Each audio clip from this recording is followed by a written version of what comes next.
न भूतो न भविष्य असा भारतीय महिला क्रिकेटर्सचा विजय, तोही वन डे वर्ल्ड कप मध्ये। हा विजय खूप महत्त्वाचा आहे कारण समोर होते ऑस्ट्रेलियन्स महिला, ज्या मागच्या 15 मॅचेस लगातार जिंकलेल्या आहेत 2022 पासून, आणि त्यांना मागच्या वेळेस लास्ट टाइम हरवलं होतं ते सुद्धा भारतीय महिला क्रिकेटर्सने, आणि आता त्यांना सेमीफायनल मध्ये आपणच म्हणजेच भारतीय महिला क्रिकेटर्सने हरवलेला आहे। याच्यामध्ये खूप महत्त्वाचा विषय असा आहे की टार्गेट जो होता तो होता 338 रनांचा, जो की आजपर्यंत महिला क्रिकेट हिस्ट्रीमध्ये उडी या फॉर्मॅटमध्ये आजपर्यंत कोणीच इतका मोठा टार्गेट चेज केलेला नाहीये।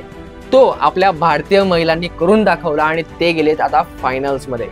पुढचा खूप महत्त्वाचा विषय असा आहे की आपण आजपर्यंत या भारतीय महिला क्रिकेटर्सचे खिल्ली उडत होतो की हे रील्स बनवतात, हे फक्त पैसे घेतात, पण ही टुर्नामेंट जिंकत नाहीत, हे ICC ची कुठलीही ट्रॉफी आजपर्यंत जिंकलेली नाहीयेत। पण आज जेव्हा ते फायनल्स मध्ये इतक्या मोठ्या कठीण परिस्थितीतून जात आहेत, त्यावेळेस त्यांना सपोर्ट करणं एक भारतीय म्हणून आपलं कर्तव्य आहे। आता येत्या 2 नोव्हेंबरला एक भारतीय म्हणून आपण ज्या पद्धतीने क्रिकेट पुरुष यांना सपोर्ट करतो, त्याच पद्धतीनं महिला क्रिकेटर्सला सपोर्ट करणं हे आपलं पहिलं कर्तव्य आहे।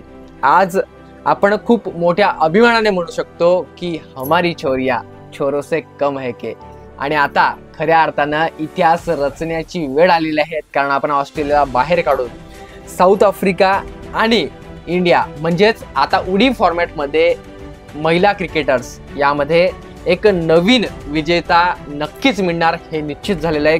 आता आपलं काम आहे 2 नोव्हेंबरला आपल्या भारतीय महिला क्रिकेटर्सला फुल सपोर्ट करण्याचं। जय हिंद। तुम्हाला हा व्हिडिओ कसा वाटला मला कमेंट करून नक्की कळवा, आणि अशाच नवीन व्हिडिओसाठी माझ्या चॅनलला सबस्क्राईब करायला विसरू नका। धन्यवाद।